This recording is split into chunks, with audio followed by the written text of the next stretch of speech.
It's literally poison. Mm-hmm.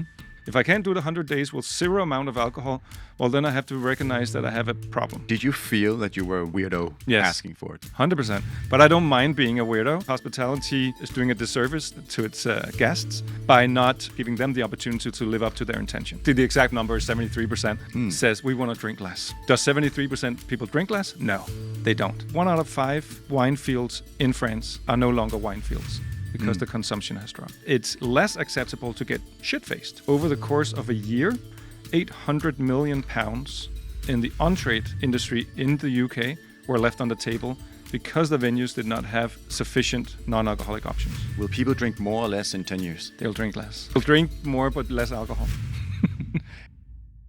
But Morten, yeah, thank you for coming. We're doing this podcast because we have a certain mutual interest in providing great experiences with drinks. Absolutely.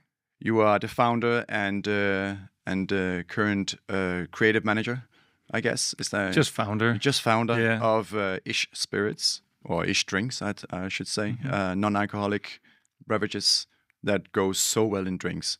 At least I can vouch for that. Thank Welcome you. to our pilot episode of our podcast series.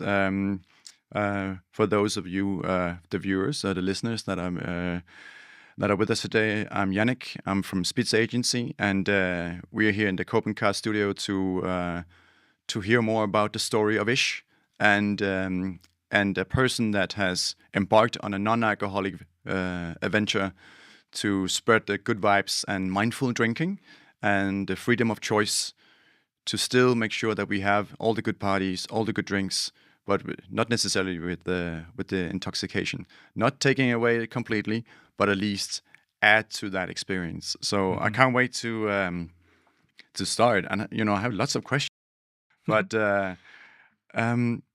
let me just go right ahead. What originally made you question traditional alcohol culture? Well, it was a personal journey for me. Essentially, I had never had the intention of starting a beverage brand.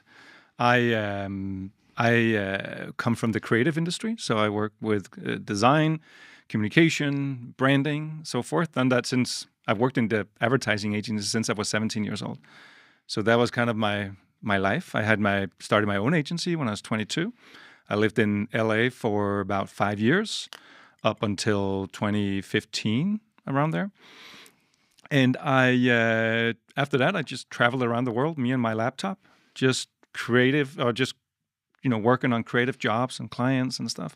Had my own few brands that I worked on and so forth.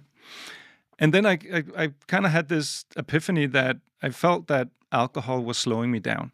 Because when you travel around the world, you're fortunate to maybe know some people in Australia or Kathmandu or whatever. But, certainly you probably know someone that knows someone, right? Mm-hmm. So you meet up with people. And this is the beautiful part about the drinks culture, is it's the social glue.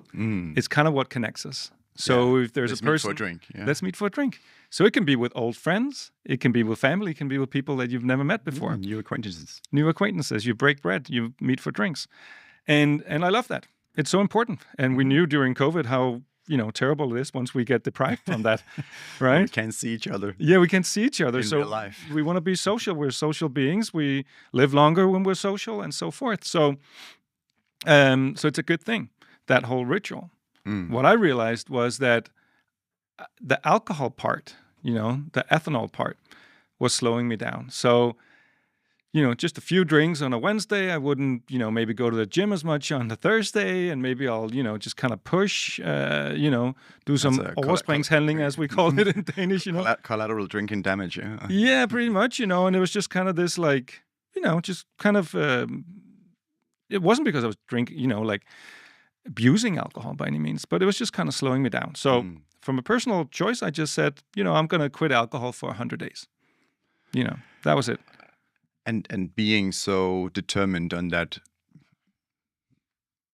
I'd say, project, you automatically benefit from it because you focus on other stuff. And then you get to the gym, you get better sleep, and you naturally, because you basically, and that's the thing which is weird to really if you really look at it, it's poison. It's literally poison. Mm-hmm. Alcohol has zero health benefits Mm-hmm. unless you want to get energized, because alcohol derives from sugar, and sugar, Mm-hmm. it's just it shocks your body. Mm-hmm. Whether it can be a calming effect, or it can be coping with life. It can be you need to exude, you need to use it as ventilation. I get that. Mm-hmm. Working with alcohol professionally for 20 years, you see all the bad stuff that comes with it, but you definitely also see how it can, from a professional point of view, give you flavor experiences that are way beyond what you can with traditional non-alcoholic beverages. So exactly how did you, when you started to think about how it could be different, I guess that's when after this 100 days and this experiment, where did it click for you? I guess it's also how how it kind of developed in your mind. How did it develop into hey, I'm already doing all these projects. I should be good enough to just take my own brand. And because you have the background from marketing and commercials, it should be quite easy. Yeah. The way that I lived at that point was, this way of doing creative work for other people. And maybe I had like maybe 10 clients at a time. So the idea of adding an 11th client, which was then my own project, wasn't that far-fetched, right? It wasn't like I had to quit my day job to go and do something else. So it was an easy transition. But what really kind of clicked at that time was that, I was not drinking for the 100 days. I had friends that opened very, very expensive bottles of wine and be like, just have a little taste, because it's so good and it's so sip. Yeah, and I was like, no, thank you, because when I kind of put my mind to something, I was just no, like there was just no chance that I was going to do it, and it wasn't because that it would be a terrible thing to do, but it was a mindset thing for me personally, and this might be different for other people, but for me it was, if I can't do the 100 days with zero amount of alcohol, well then I have to recognize that I have a problem. And I didn't have an alcohol problem. I have no problems with alcohol in general, and not personally. I didn't have a dependency on alcohol, but I did realize that it was just, in Danish we would say bøvlet. It was just difficult. It was awkward. Yeah, it was just awkward and difficult and annoying not to drink alcohol because there wasn't any alternatives. Was that the psychological shift that happened with all those experiences of? I mean, some people might feel pressured to have that glass of wine, especially if you need it. Mm-hmm. I could imagine that, just the situation itself. Or even saying like it's healthy with one glass. Yeah, this one glass of wine will extend your life with 7 minutes. Mm-hmm. That's what my father told me when he introduced me to wine and gammeldansk. God forbid. Gammeldansk will not extend your life. I mean, skiing, and it created warmth when we went skiing in '96. True. But still, true. There's a physiological reason for that. I mean, with the small flask in the the breast pocket. Anyway, no, I guess that's where psychology completely changed the way that you, the way that you would. How do you regard alcohol consumption? Yeah. And I think it for me, the 100 days was never the idea of never drinking again. It was just to kind of show myself that I could do 100 days, and I've done it before, with meat or whatever. Or I'll run a marathon and I'll train really hard for 6 months, or so for me it's just kind of nature for me to just kind of experiment. So what kind of clicked at that point was that when I this was during like julefrokost, Christmas, New Year's, and so on. And there was a lot of activity and a lot of social activity, and I maintained that social activity that I'd always had. It was just minus the alcohol. And one evening I was out at a restaurant in Copenhagen, and everybody was we're like 5 people. Everybody wanted dark and stormy for some reason. And this was December, And I told the waiters, like, I love dark and stormies, but I'm not drinking alcohol at the moment. And she was like, don't worry, I got you. And she comes back with a drink consisting of apple juice and ginger beer, right? Because she didn't know what to do. She didn't have any options. She's like, this weirdo wants, a dark and stormy, but and he doesn't want alcohol. Doesn't make sense, right? Did you feel that you were a weirdo asking for it? 100%. But I don't mind being a weirdo. So it doesn't affect me negatively. Like I don't try to, excuse myself. I'm just curious kind of what happens. And of course it's awkward and it's just annoying, because it's not there. So what I think a lot of people will be, there's studies showing that if you're going out for a night and you're not drinking alcohol, what do you drink? And actually one of the options in kind of the top 5 is alcohol. Right? So they have the intention of not drinking alcohol, and then they go out, and then because it's bolo and it's awkward, they actually end up drinking alcohol. And I think that's a pity, because I think hospitality is doing a disservice to its guests by not giving them the opportunity to live up to their intention. So there's a whole story on. And this is 2017. 2017, yeah. Thank you. Good memory. Yes, 2017. So end of 2017, and it kind of clicked for me at the point of being like, what if I created a beverage selection that made it easy to be a mindful drinker? And all those words are really particularly chosen because I wanted to make it easy, because it has to be within reach, it has to be distributed, available. It has to be mindful drinking and not make it easy to be non-alcoholic drinker, but to be mindful. Because what we know today and what I intended back then is that the whole non-alcoholic movement and so on is not actually driven by people that don't drink alcohol. It's mainly driven by 90% actually of people that do drink alcohol. They like that ritual. They like they like the taste of the gin tonic and the spritz and the beer and whatever. So they like to opt in for non-alcoholic options of the familiar flavor that they know, but their different occasions require different speed, of alcohol consumption. So that's why it's mindful drinking. Mindful drinking is not about not drinking alcohol; it's about being mindful about what you drink. All right. So that was really the whole idea, to create a portfolio of drinks that made it easy to be a mindful drinker. And that's why today that we're the first brand in the world that covers all categories: wine, spirits, cocktails, and now also beer. And that means that with Ish, you can get something in every category, because every category represents a different occasion. It's a full circle mindfulness. Yeah. Totally. And there's a lot of benefits with that. There are also some complexity, obviously, that comes with that. But because we want to make sure that we don't just do products for product's sake, but actually products that are best in class and so forth. I remember you reached out. Actually, I remember watching you in the Danish version of Dragon's Den, Shark Tank. Yeah. And I think 2 weeks after, I got a message from you on LinkedIn asking if we could help out serving 300 drinks. Yeah. And that's how we met each other. Yeah.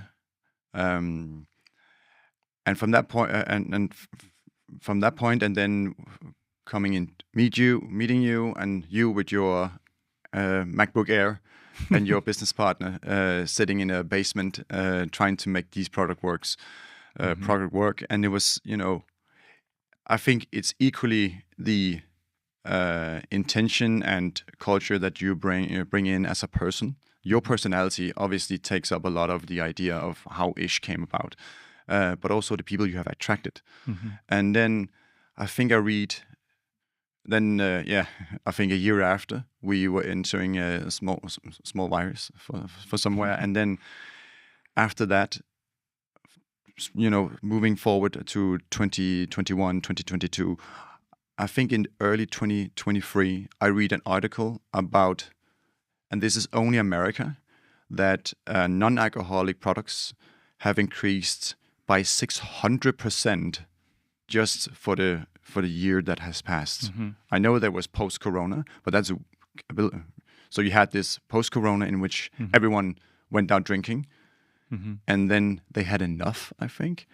And that kind of, do you think that made a global trend about alcohol culture and drinking culture, that switch that we overconsumed after Corona, and that, hey, here's ish. Mm-hmm.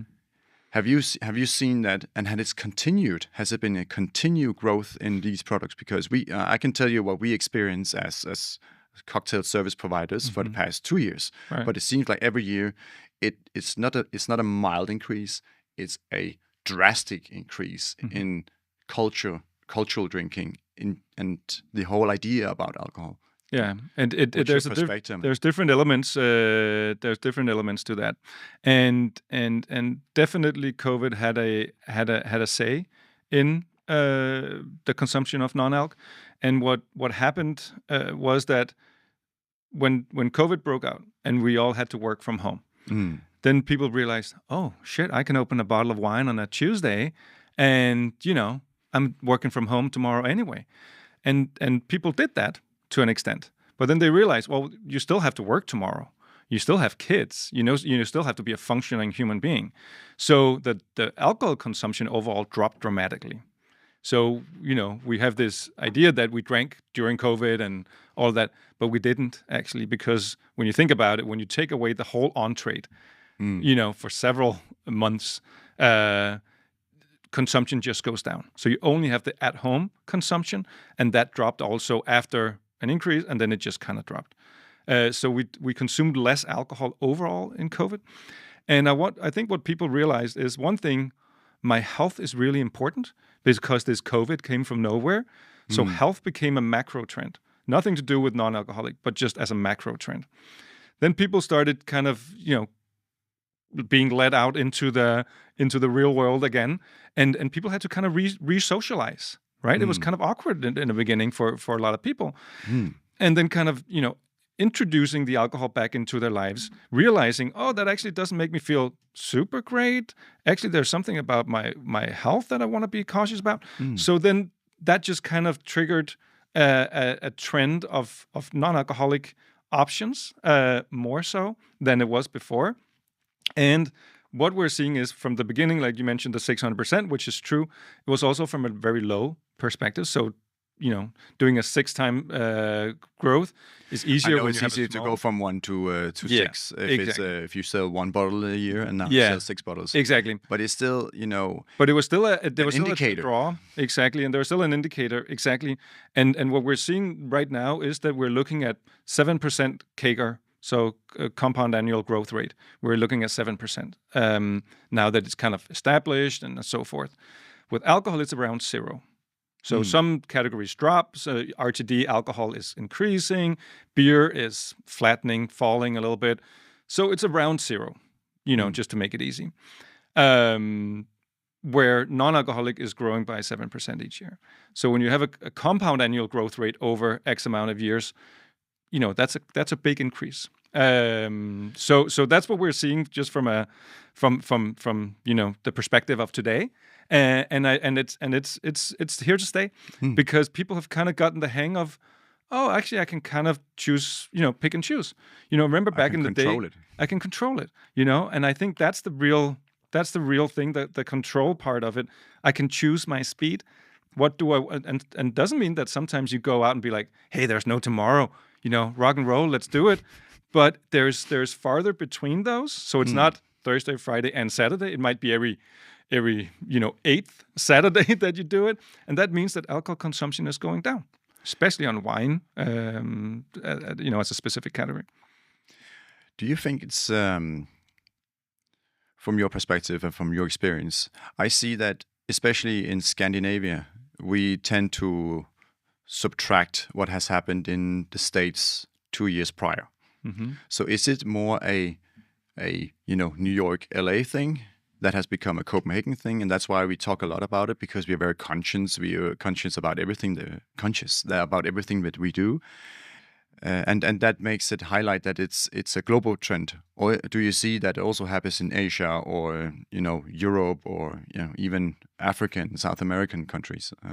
Because I still have a few things I need to run by you, but it seems to me that we are just talking about it. But is it really happening?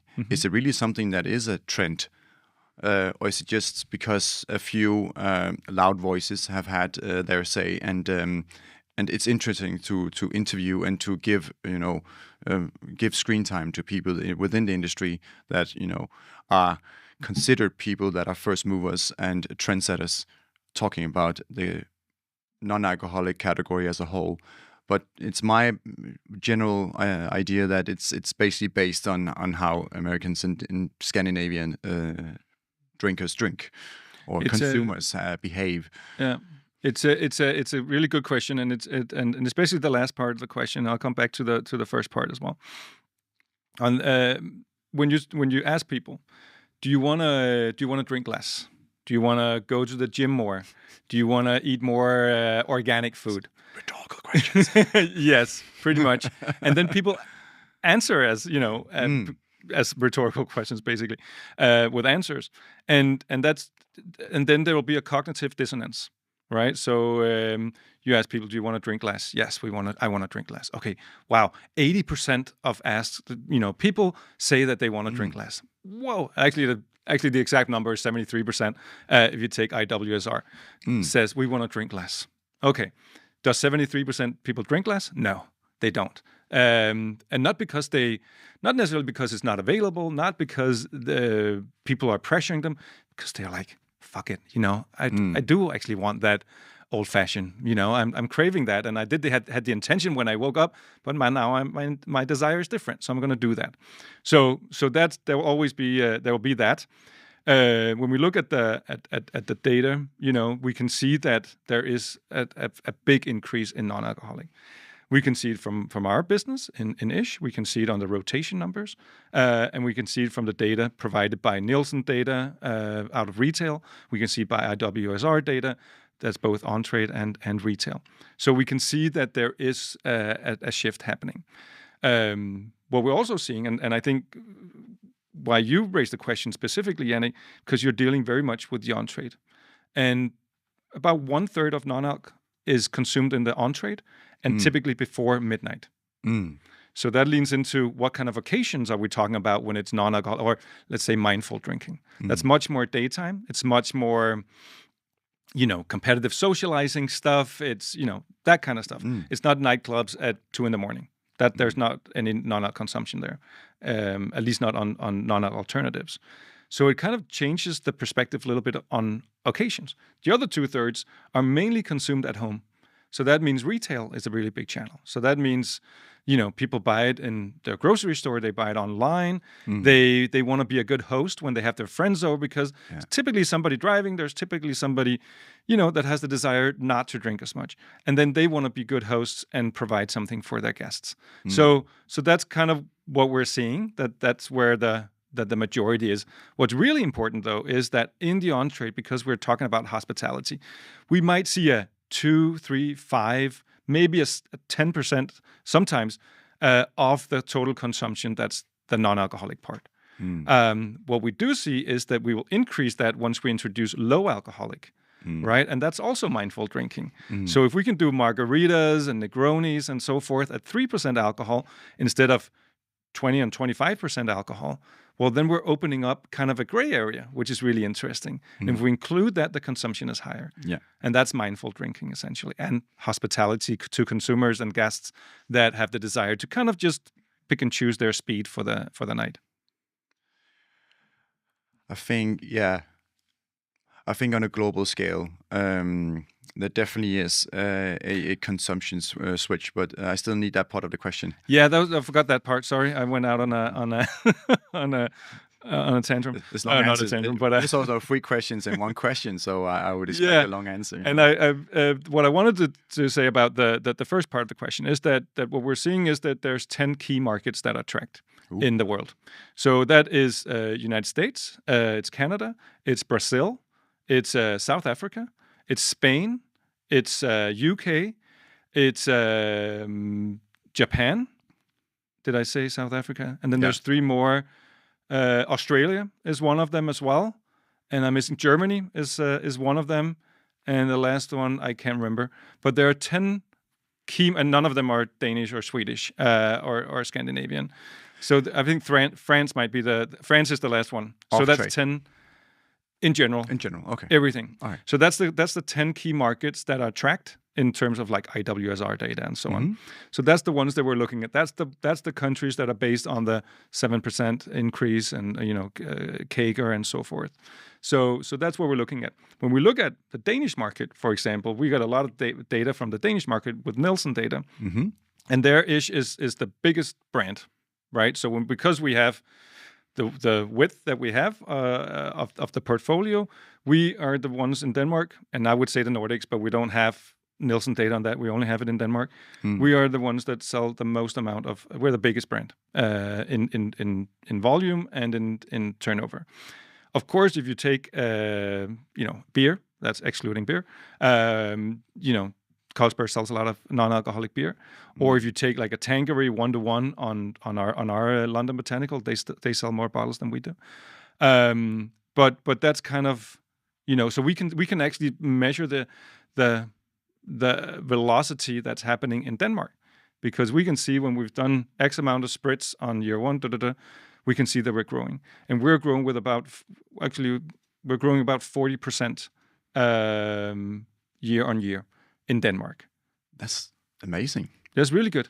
40%? 41% to be exact. In January, we grew compared to January last year, and that's what we're seeing across the year. We work with a lot of wine distributors, and it's not a generalization, but their sales have gone down up to 40% over the past 2-3 years. Yeah, especially last year. Okay, just the past 12 months has been a significant increase in how consumer behavior has shifted into non-alcoholic. Yeah. However, they've seen a different side, but also something that we have experienced on how our clients, the way they pursue us. And a typical inquiry could be that we can see from the way that they formulate, the way they articulate themselves, is that they still want to drink, but they're moving towards a completely different luxury brand, premium brand category.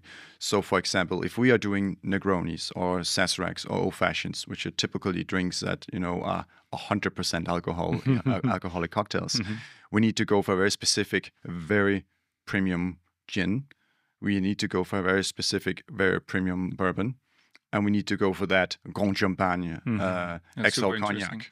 Yeah. So I had a conversation before we met today. I had a conversation with one of my colleagues that has operated in the wine industry for 40 years, and he said we don't actually see that people are spending less. And that's an interesting question. Like I would like to give you is that spending power is actually it's still there. People still spend the same amount of money on alcohol, but they are going for a much better version of their preferred drink. So they drink less often. So it becomes a ritual or even a celebration. And I can see that from my own perspective as well, that yes, I'm actually looking very much forward to, in 3 weeks, I have these friends coming over. I've hidden this beautiful bottle of Burgundy. I got this amazing single malt whiskey, and we're going to start with this 2019 vintage champagne that I bought from an auction or whatever. But I'm spending a lot more on those few items, but the enjoyment of that particular drink will be increased by 1,000%, because it's not casual drinking. It's not a quick gin and tonic and a quick shot of tequila and What's your take on that? I 100% agree. People are drinking less, drinking better, and that's what we're seeing. So when we're looking at the data also on that, the drop in like generic vodka is dropping quite a lot, but the premiumization is growing in general. And then there's outliers, but that's what we're seeing in general. And I think it actually comes from this perspective that the mindset is changing. Exactly like you're saying, if we're having people on, we're having like a bottle of red wine for the food or whatever, we want to get something that has a story. We want to talk about this, and we want to say, hey, I was just in Piedmont and I had this and blah blah, and then I met with the master blender, and he grabbed this bottle. So the craftsmanship behind the content of this particular bottle is absolutely mind blowing. And that's how you show love. You show love to your guests, right? You select. I wanna, share this amazing bottle of wine together with you. And that's why I have to ask you the question. Coming from exchanging the everyday drinking habits, the beer, the glass of fizziness, bubbles or prosecco, the glass of wine, the gin tonic, dark and stormy. How can the non-alcoholic category keep up with that? Because I could imagine that production-wise it's a completely different story if you want to go in and try to compete. Or maybe we should just see there is a certain level to which you can go for non-alcoholic alternatives, and that's okay. But then we're just going to refine the product so people are, for the mass drinking, or the volume drinking, we're going to go for less alcohol to non-alcoholic beverages, introducing ish. And then when I finally, want to spoil myself, make me feel that I've earned it, because that's a feeling that from a personal perspective that I come back to, that now I've earned, because I went to the gym for a month straight. I didn't skip once. I've slept for at least 7 hours. I was low on sugar. I made sure to get my proteins, which is also, all that the health craze. I don't really want to go into that because it doesn't really tell. We are here to sell drinks, basically. Right. And all of a sudden, the day has arrived. My guests are coming in, or I'm going to host this amazing event for all my guests. I saved these good bottles, but they will start them out slowly with the non-alcoholic gin tonic, so they can get the flavor. And I really want to ask you about the flavor of a non-alcoholic cocktails or spirits in general. Even calling it spirits is a stretch, right? I also noticed that your branding went from gin-ish to ish botanical spirit. We went from rum-ish to Caribbean spiced. We went from I don't think you ever went to tequila-ish. No, but you definitely went to Mexican agave. And the way you sell alcohol, it's providing what you already mentioned, the storytelling. So takes on the future of non-alcoholic beverages. How can we tell the story that it's not because you have to completely omit or disregard or take away drinking, because there is a certain amount of hospitality that goes into providing excellent flavor experiences that only alcohol can provide. However, these non-alcoholic beverages, not being only sweetened by sugar or artificials, but actually from a craftsmanship perspective, how would Ish turn that into the storytelling about how you work with the botanicals, how you work with the flavors, to make sure that we get as close to, but still providing a flavor experience, and maybe even something which you already done with your beer, with the electrolytes. I mean, you just need to add protein to that beer, and I would be able to exchange that, and that will be a easy choice for me to, instead of going for my protein shake because I wanted to get to the gym on a Friday afternoon before I went out with my friends, or went to dinner with my girlfriend or whatever. I can take the beer, still get my protein, and still get my electrolytes, or even BCAAs or vitamins. I guess that must be a challenge, but then again, it's the good story that we've fallen in love with. I know I'm saying a lot of things now, so now I asked you 10 questions. I have track. I'm keeping track. But maybe you could provide me with an excellent answer to this particular challenge. I can try. And I think if we start with the occasion part that you mentioned initially, of there's different beverage options for different occasions, and I think that even though people are doing exactly like you're saying, they are saving this special bottle for when they have these special guests over and so on. That will always exist, and that should always be there. That means that, you maybe don't have the same amount, or that's what we're seeing at least, of the random gin tonics and the blah, blah. But it's not because the people don't want to have that random gin tonic or that spritz in the sunshine, or open a bottle of cava or whatever white wine, on the terrace because it's the sun is shining, and that's where the non-alcoholic options come in. It's for these. Hey, it's Tuesday. Hey, we got off work early. Let's pop a bottle of wine. Yeah, and the sun is shining. Let's have a little spritz on the terrace, and that's where the refreshment and a refreshment and something, but more than a refreshment, an adult refreshment that goes in and does the same elements with your body, because when you drink alcohol, you release dopamine and serotonin. So that first, non-alcoholic gin tonic, that spritz or the mojito, whatever, from the ish range that you drink will give you an element of the same dopamine and serotonin. So you'll get that release still on the first couple, not when you've gone through the half bottle. Then things change. So, but in the first kind of those, like releasing your shoulders a little bit, ish can provide that. Yeah. Then there will still be, and we should salute that, those where you have this, this Negroni that you just, with this gin, and with this vermouth that you got, that really is just amazing that you can give. And there's like Grand Cru champagne or the Grand Cru Chablis, whatever. You can use that, and you use that for those special occasions. But it becomes a mix, and that's why we're seeing it. And that's why we're seeing that non-alcoholic in revenue can still maintain, but that the consumption goes down, right? So two different things. And if we take the wine, they took up about 20%. 1 out of 5 wine fields in France are no longer wine fields because the consumption has dropped. So consumption is going down. You mean climate changes has also opened up a few new areas, You can get True. British champagne now. Good example. So that's shifting a lot. When it comes to the flavor part, our job is to create. Sorry for interrupting. British sparkling wine for the very for the sommeliers. It will be incorrect for me to say champagne. Just for the record. I didn't even hear. Yes, you're right. Yes, good point.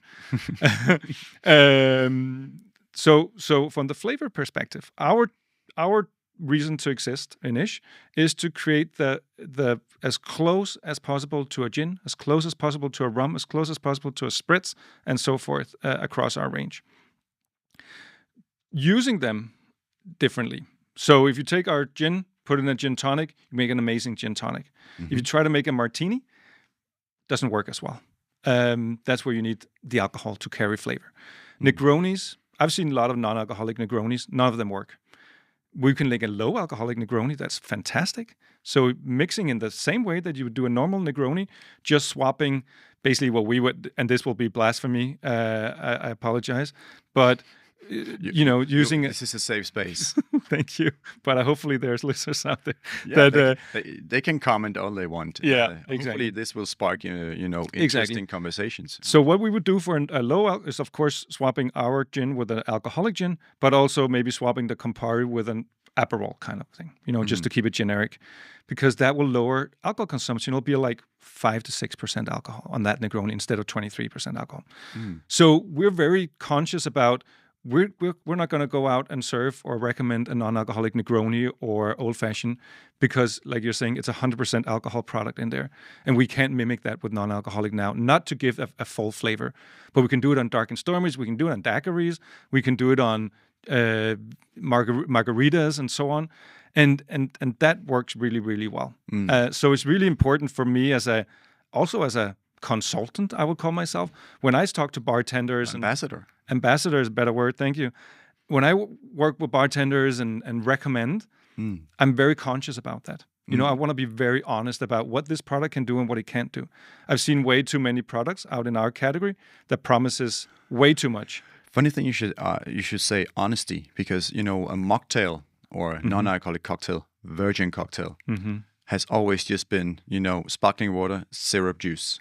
You just make a mojito and you remove the rum, and so then you have you keep the sour, sweet part, but take away the good stuff. And then you have lemonade. Stuff, And then you have a non-alcoholic cocktail. And that tells a story about why it's interesting to have these products, because then you have craftsmanship behind creating something unique.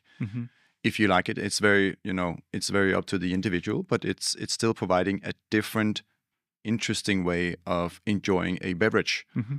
Yeah. And coming back to the cocktail, did you finish your? The last thing I wanted to say, just on the craftsmanship part, you reminded me on the previous question, was that we put a lot of craftsmanship in. We know exactly where all our products. We know that our coriander seeds in our London Botanical comes from Provence in France. Ooh. We use in our Caribbean. Know that. No, and we're not doing a good enough job communicating that, to be honest. To all the listeners, the cardamom seeds are from Provence. Exactly. And in the Caribbean spiced, and I'll go back to the name as well, is that we use actual rum from Caribbean, from Martinique and Jamaica. We de-alcoholize it. We use it as a base so that we can get even more rum flavor in there. Mm-hmm. Then we add vanilla from Madagascar and nutmeg from Indonesia and so on. So we're really crafty about our product. We do it on a scale because we're still small, obviously, compared to the big boys, but we also do it in a way where we can actually produce a lot. We produce them right here in Denmark. I was just about to say, it's Danish produced. It's Danish produced, yeah, exactly. We have like an hour outside of Copenhagen. And then the names, because I always, that was part of the initial, the ginish, the rumish, and, spritzish, and everything was ish, and we had a lot of fun with that. That's why we call our office the office and so forth. And people close to me, yourself included, is probably tired of hearing me put ish at the end of every sentence. But ish. Yeah, right. Thank you. Good one. But we were contacted by the German Spirituosenpolizei, which they're not called, but that's what they are. Sounds so dramatic, right? Yeah, it was really dangerous. And they contacted and say, you cannot call it ginish and rumish because it leans too much on gin and rum, which are protected titles, as they should be. There are certain requirements to call something a gin or a rum, which is great. And because a lot of respect as well, So. Absolutely. So we got a little too close with a little too creative with the ginish and the rumish.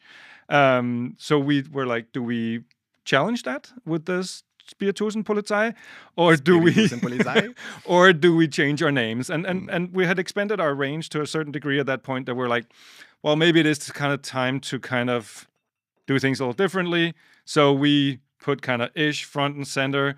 We called it to communicate, because we cannot call it a non-alcoholic gin.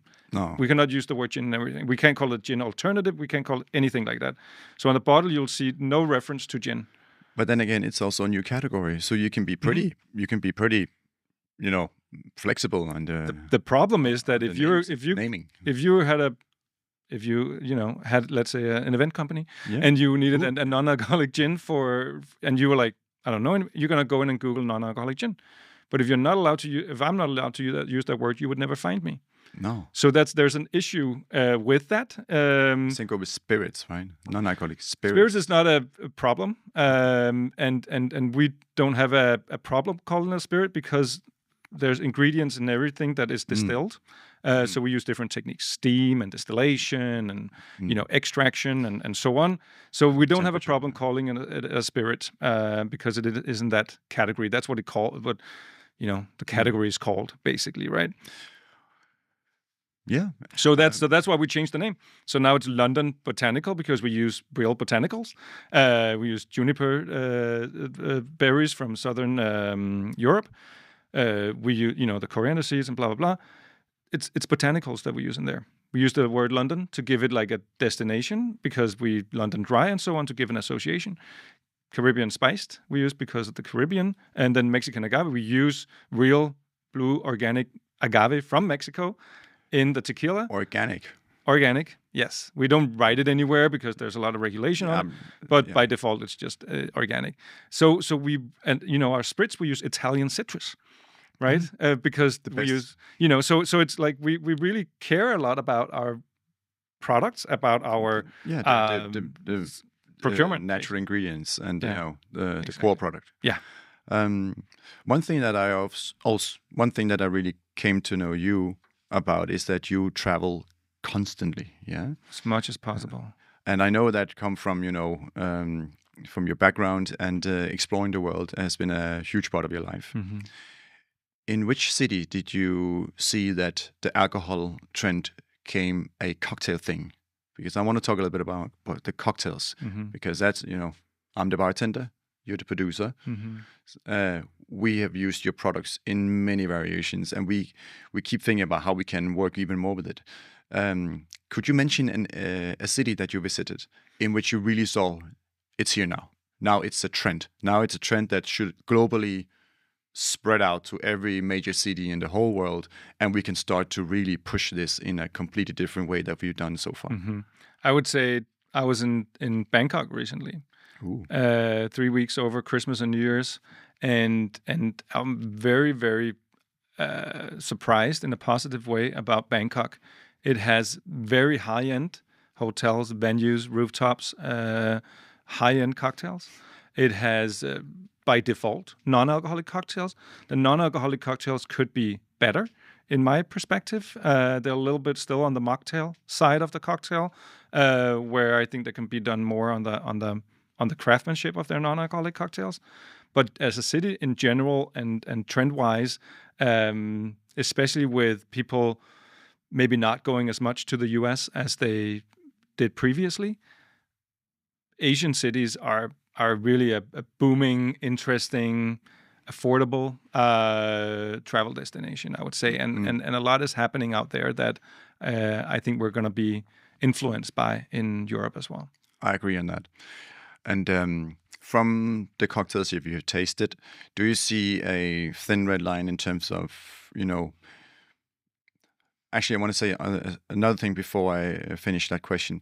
We've seen in cocktails in general that in order to portray sustainability, especially, and to work faster in service, provide fast drinks and still create quality, most bars are coming from a Michelin-style restaurant technique approach, in which all the production is in the mise en place. It's you get in early, you do all the prep. So when you do service, it's a block of ice. It's the craftsmanship in the bottle. You pour, you serve. Yeah. Less shaking, less noise, less waiting time. More you and me talking. The drinks has become, less and less important. It's more about the environment that we create.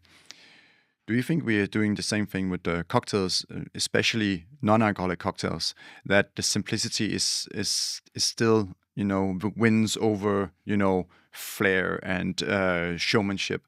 Or is it still, the shaker, the grabbing each bottle to create, that serving ritual?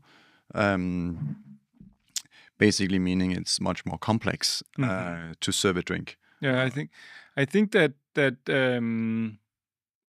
with on the alcohol cocktail side, I'm seeing the same thing when I travel. You can kind of see that they're being really smart and rigid and disciplined about the cocktail making. Yeah, and it also means that they often taste really good because they always taste the same, which was intended in the development part, right? Yeah, it creates consistency. Yeah. It creates consistency. I would say for non-alcoholic, because it's still 5%, 10%, of the consumption in a bar, in a venue, sometimes lower. There's not the same need to have that streamlined approach. And even more so when it's a non-alcoholic cocktail, you want the flair. But at least you want the shake, you want the, the stir, you want that element. So that's what we really want to do with ish cocktails that are being mixed by a bartender and served. We want to be as traditional, so to speak, as possible, because we want to give that vibe and that that experience as the classic cocktail. But when we're looking at the alcoholic, we're seeing on tap, which you get amazing cocktails on tap, and the batching and all that, which makes amazing stuff, which works really well because it's such a established category, and people would rather have their old-fashioned or whatever faster and more consistent than looking at the bartender standing there and shaking and stirring and mixing, and because they've seen 100 times before. But if you're ordering a non-alcoholic or low-alcoholic cocktail, you want that to reaffirm that you're getting a, let's say, quote-unquote real cocktail. Do you spend time talking to the bartenders when you're sitting in a bar getting these drinks? Do you ask questions? I ask so many questions that I'm probably annoying. You're that guest that just won't shut up. Yes, exactly. But it's a part of the role of being bartending. You're the psychologist. You're the friend in need. You're providing a breath of fresh air of social either instability or stability. That's the role is that you are here for you. That's hospitality. Right. I need to figure out how can I make your day even better for you coming into my bar. Yeah. There must have been some questions, and in this regard, answers from bartenders that you're kind of taking in as vital information or key phrases or inspiration to how you would continuously develop the brand. Absolutely, and I think there's a general misconception, not a general misconception, but there's over the years and less, but in the beginning especially, I would say, there was a misconception that you can only be a cocktail if it has alcohol. Right? So when you're offering a non-alcoholic drink or non-alcoholic beverage that can go into a cocktail or create well, then what is it? It's a cocktail. It is a cocktail. It's done in the same way. It's presented. It's much passion and desire. Drink. It's a mixed drink, and it's beautifully done and it tastes well and so on. But that kind of has been a kind of a, what's the word? Like I've been a little confused with people, not considering it that, right? Early on, more or less so now. And especially because if you look at data, there was data shown in the UK alone over the course of a year, 800 million pounds in the on-trade industry in the UK were left on the table because the venues did not have sufficient non-alcoholic options. So that means people opt for sparkling water, tap water, a soda. So basically unrealized revenue. Yes, 800 million pounds. Oh, well, that leads to my next question. Great. If you were to open a bar today, what would you do? Well, I'm so fortunate that I actually got invited into being an investor and part owner of a bar group in Denmark called Eve Group. And so far we have a pool in Boltenskov, we have Danza in Kødbyen in the Meat District. Ooh. And we're just opening here end of March. We're opening Nørregade, the old Alexandra, which has been rumors and discotheque in and so on. We're opening a big 1,400 square meter bar there. And the reason why I'm part of this project is that on the menu, all menus at all venues will have a cocktail menu, and they'll consist of no, low, classic. So if you want a gin tonic, you can have a no-alc gin tonic, a low-alc gin tonic, or a classic alc gin tonic. And it's front and center. So if we want to go and shoot pool, we want a Paloma, a gin tonic, whatever, and we can kind of choose our speed, right? Another thing that we're doing at Alexandra, which will be more like a sports bar, there'll be darts, electronic darts, competitive socializing and so on. We'll have what I believe will be the world's largest selection of non-alcoholic beer. We'll have 100 non-alcoholic beers in that venue. So if we go on a Wednesday and we want to watch a Champions League match or whatever, you have 100 non-alcoholic beers to choose from. Beers you've never heard of, so we can explore that. So I think you should mention that because I've noticed specifically the beer section of my, local grocery shop has increased significantly. Very much. Very much. I mean, I think 100, maybe 200, 300 in my, There's a lot of beers. Grocery There's a shop, lot of beers. Non-alcoholic beers or low alcoholic beers, 0.3%. Sure. Yeah, that's still non-alcoholic. Under 0.5 is non-alcoholic. The low alcs will be like 2.3. But it's so that's what I would do if I opened a bar. I would, and then I would have very much focus, which we are, on competitive socializing. Things are shifting. People want to socialize. They want to be together. They don't necessarily want to drink as much. Not that they stop drinking entirely, but they want options and they want a competitive socializing, which means you go play mini golf, you go play dart, you go play pool, whatever it may be. And you have more good times together. So basically, you've invested in good times. Yeah. Do you think it's is it just a Gen Z thing? Is Absolutely it not. No, absolutely not. I kind of see that depending on which generation you talk to, you have different perceptions of alcohol. You know, if I were to mention for someone in their 50s, boomers, or whatever, they would radically look at me like I'm an insane person, even suggesting that it would be I have this non-alcoholic. What's up? But then again, the digital era is also that Gen Z, and even myself as a millennial, we just use social media differently. But do you still see that is the Instagram cocktail, is that still a trend, or are we moving away of providing? Do we have to share that much? Are we taking a pause from sharing all this and, as you said, spending more time just enjoying each other's company? Is that something that you as a brand could highlight or even invest in that storytelling? Because I think now we have mixed about, behavior, consumer, trends globally, locally, different cities. All in all, it's about the mindful drinking, started out from a not being able to fit in a certain, social environment. And now you're creating that specific space yourself to make sure to enjoy yourself and your friends with the freedom of choice without feeling, out of the group. Yeah, I think social media wise, there's I honestly, I don't know. I think we still live in a very visual world, so I think that will always be there. It might change from platform to platform, but I think that's still here very much. From the non-alcoholic perspective, within that, we are seeing more and more people are using and posting about non-alcoholic choices as an image booster. So their new data is showing that, and this is from CAM Insights, showing that more than half, so like 56%, I think it is, now use how do they phrase it? They phrase it more like see it as more acceptable to choose non-alcoholic drinks, right? Where before it was very low. But at the same time, it's also increased that it's less acceptable to get shit-faced, right? Yeah. So those things have increased. So it's basically becoming more acceptable to choose non-alcoholic options in general, across generations.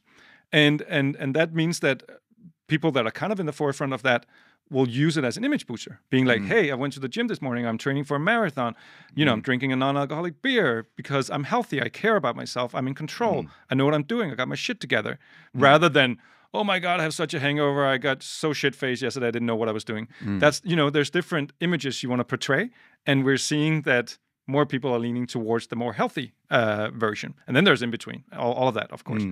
But just to be graphic. And obviously Gen Z, they grab that way of telling the story about themselves. Gen Z specifically, we can see that there's different data on showing that because of Instagram specifically, they are not getting a shit face because they don't want to lose control and end up, with something drawn in their face and and be embarrassed, right? So there's a report on that. Gen Zs are drinking less. 16 to 24-year-olds at one point were like drinking less. It doesn't mean that they necessarily drink ish, because they also do it from a money perspective and so on. Yeah, it's so obviously. But they're being more, and actually also there's also some, I don't know, data, if that's the right word for it, but there's some indication also showing that, my people used to drink, or my people, folks. My parents used to drink, a bottle of red wine for dinner. That's so old school. I don't want to do that. I want to drink kombucha or whatever it may be, right? So there's also, yeah, exactly, like something, interesting and unique. So there's different patterns, but there's, to the first part of your question, different generations have different reasons not to drink alcohol. So, we've covered the Gen Zs, millennials. We've kind of, we drank a lot of alcohol growing up. It was kind of the, get shit-faced or go home, or get shit-faced and go home, or whatever. And we even saw it as a strength, right? Yeah, absolutely. It was I can drink free, one day. not Monday, Thursday, Friday, Saturday, Yeah. and still, be composed and keep my job. Yeah. I will go out until 7 in the morning, but still show up at 8:30. Yeah, and there was no, if you didn't drink alcohol, there was no reason to go out. And people would almost, but we came from a work hard, play hard style. At least that's and that was my recognized. experience. And our role models when growing up was people like Gordon Gekko. It was Arnold Schwarzenegger. It was Charlie Sheen or whatever. It was general people that knew they had an addiction of something: money, drug abuse, alcohol, or even training. So it was in the gym during the day. A party freak at night, a party, and it was like so go, go hero, big or go home. Hero day, hero night, no sleep whatsoever. Sleep hacking, especially from sleep is for losers, Exactly, you can sleep when you get old. Yeah, I want to become a millionaire. I want to make the big breakthrough. And that's that was how we were brought up, right? Yeah. That's why there's become so much, throughout generations. There's just been so much moderation. We can eat less meat. We can get a veggie burger. It doesn't demasculinize us by eating a veggie burger.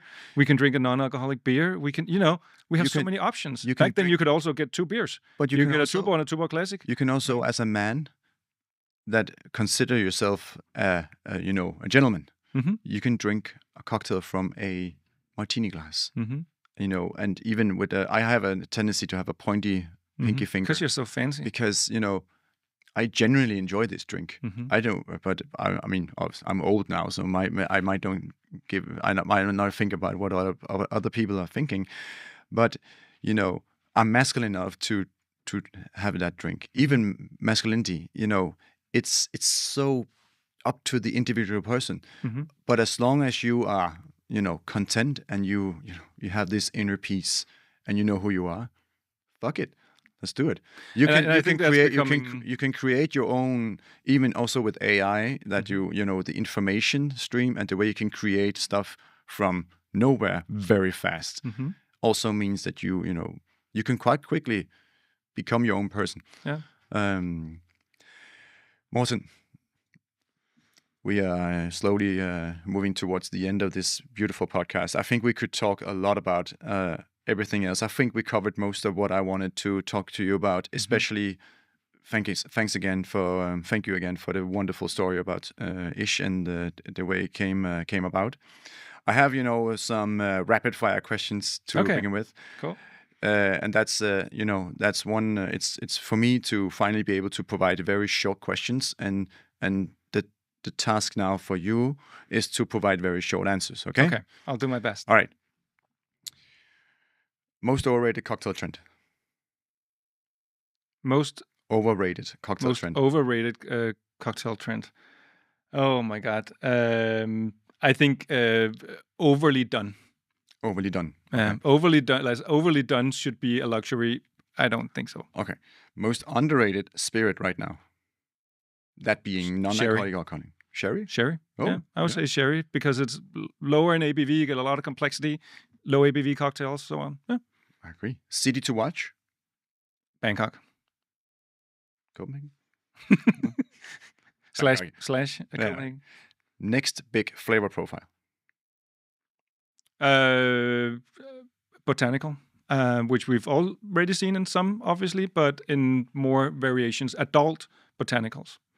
And there's specific botanical that you're thinking of? Not necessarily, but complexity, botanical, adult. All right. This might be a rhetorical question based on what we've talked about. Will people drink more or less in 10 years? They'll drink less. They'll drink more, but less alcohol. Is nightlife dying or reinventing itself? They're reinventing themselves. Competitive socializing is a big deal. One prediction that might sound crazy. Menus with nutrition value. Cocktail menus with nutrition value. What will disappear from bars in the next 5 years? Mocktails. Just the word? The word. So a mojito. I kind of hate that word. I hate that word. So because you're mocking something that's supposed to be a craft. Who even used that? Who wants to pay money for a mocktail? Who wants to be mocked? Yeah, exactly. So the mocktail meaning who wants to be a virgin? And the mocktail is the Shirley Temple. It's the mojito where you just remove the rum and you serve it as a lemonade. That will not exist. Or lemonade. Yeah. All right. Finish the sentence. The future of drinking is choice. One piece of advice to spirit founders. Be obsessed with flavor. Optional deep cut questions. Are we going to cut that out? And for the last part. Is alcohol becoming like cigarettes socially? There are some similarities. There are some similarities, but I hope not. Remember, you're talking to a guy. I know, and that there are sells alcohol. Exactly, and I say it with hesitation because there are regulatory aspects. So, okay, this is going to be a longer answer, but that's okay. WHO, the World Health Organization, goes out and does studies on alcohol consumption. Alcohol diminishes, or whatever the word is, 13 out of the 17 global goals, and there's we don't have to go through those. So the WHO goes to like Sundhedsstyrelsen, health departments around the world. They get them to acknowledge, okay, we need to lower alcohol consumption in our country. That's why in Denmark, for example, no, it was not 21 units, it was 14, now it's 10, and so on. So they're slowly going down. In Canada, for example, they said the right amount of units, healthy amount of units of alcohol is 0. So they're the first country to go out and say that. So, what was the question again? Is alcohol becoming like cigarettes? Oh yeah, sorry. Socially? Yes, that's where we started. So that means that there are different regulations. So, like we're seeing in Sweden, it's at the Systembolaget or Vinmonopolet or Alko in the Nordic countries. That means that there's limitation to availability. It means that it can be behind a black curtain like cigarettes.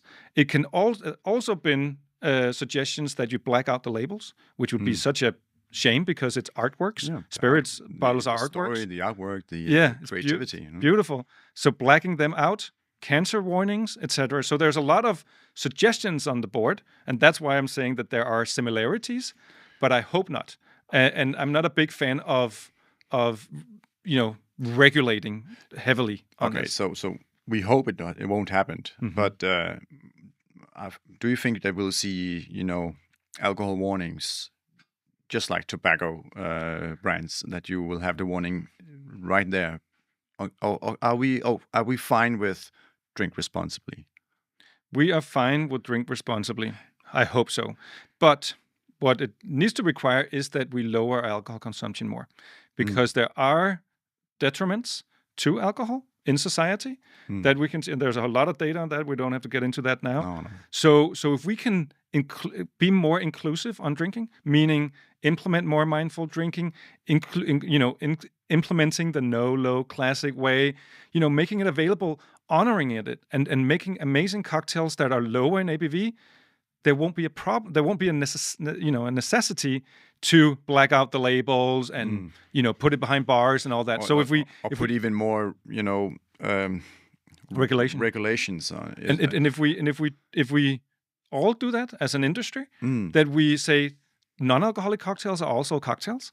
We can make great flavors with this and this and da. We can lower the ABV. We can also have the great, the high ABV ones, of course. But if we can all do that and everybody drinks responsibly and more mindfully, we won't have the problem. Do you think there will be an idea of thinking marketing as a collaboration between non-alcoholic category and alcoholic category, and the alcoholic category? Absolutely. We're already seeing it, obviously with the big box players, the Heinekens and the Tanquerays and so on. Everywhere. They can be a little bit more flexible in their marketing, which I think is fine.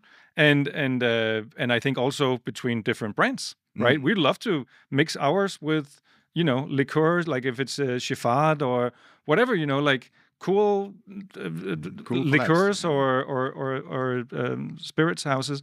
We love that. And lastly, what does a healthy bar look like?